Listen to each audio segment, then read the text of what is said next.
Movie में हमें एक बहुत ही खतरनाक चुड़ैल दिखाई जाती है जो कि इस पादरी को मारना चाहती है। अब ये पादरी कौन है और चुड़ैल इसको क्यों मारना चाहती है, आइए सारी स्टोरी का पता करते हैं। बात है कोई 50 साल पहले की, जब एक बहादुर आदमी एक चुड़ैल को हराकर कैद कर देता है। लेकिन कुछ साल गुजरने के बाद वो चुड़ैल आज़ाद हो जाती है। आज़ाद होने के बाद हमें दिखाया जाता है कि एक चर्च पर एक चुड़ैल ने हमला कर दिया है और वहाँ एक मासूम बच्ची को कैद कर लिया है। कुछ सिपाही एक बुजुर्ग पादरी के पास जाते हैं और कहते हैं कि हमको उस चुड़ैल से बचाओ। जब पादरी चर्च पहुंचता है तो देखता है उस चुड़ैल ने बच्ची को अपने पूरे वश में किया हुआ है। पादरी अपने शागिर्द से कहता है कि तुम पीछे हट जाओ, इसे मैं देखता हूँ।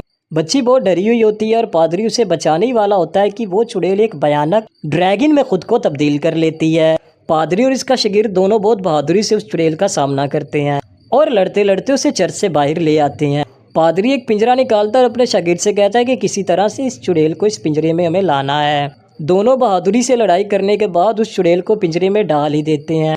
पादरी उस चुड़ैल को जलाने ही वाला होता है कि वो चुड़ैल शागिर्द को भी अपने पास बुला लेती है और कैद कर लेती है पिंजरे में। अब पादरी के पास और कोई चारा नहीं होता इन दोनों को जलाने के अलावा, और वो दोनों को जला देता है। आग लगने के बाद पादरी का शागिर्द तो मर जाता है, लेकिन चुड़ैल पिंजरे से आज़ाद होकर भाग जाती है और पादरी से कहती है कि मैं वापस आऊंगी और तुमसे बदला ज़रूर लूंगी।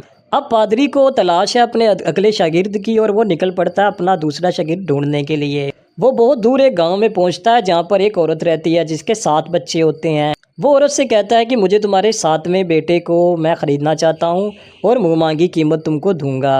वो औरत दरअसल में आधी चुड़ैल और आधी इंसान होती है, तो वो अपने बेटे को बेच देती है और जाने से पहले अपने बेटे को एक जादुई तावीज़ देती है और कहती है कि अपना ख्याल रखना।